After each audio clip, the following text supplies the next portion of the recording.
We all believe in the promise of forever when we say our vows, don't we? I certainly did.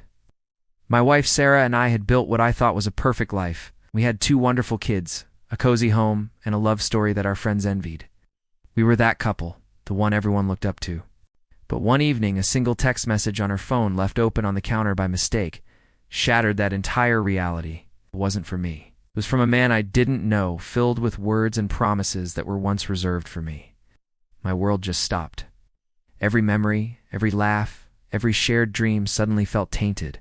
Was any of it real? I confronted her, my hands shaking, my voice barely a whisper. The truth came out, tumbling in a torrent of tears and excuses. It had been going on for 6 months. A coworker. It started with lunches, then late nights at the office, and then, you know the rest. She said she felt neglected, that I was always working.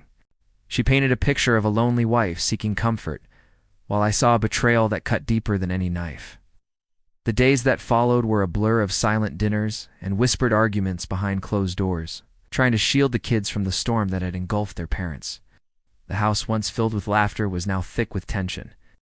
I looked at my children, their innocent faces oblivious to the earthquake shaking their foundations, and my heart broke all over again.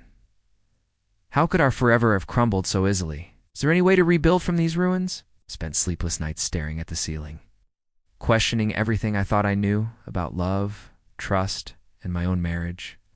The hardest part wasn't just the affair itself, but the death of the future I had so carefully planned.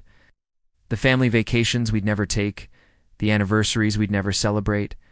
Sarah suggested therapy, a path to reconciliation.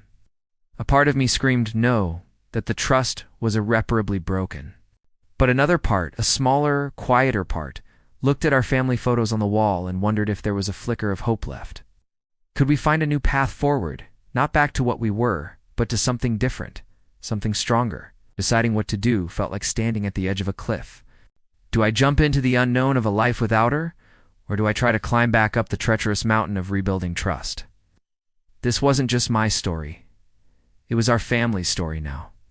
The choice I made would define all of our futures. It's a journey no one ever asked for.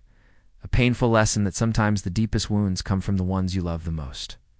The path to healing is long, and I'm still walking it, one uncertain step at a time. Thanks for listening. If you've been through something similar, remember you're not alone. Follow 4 more stories on navigating life's toughest challenges.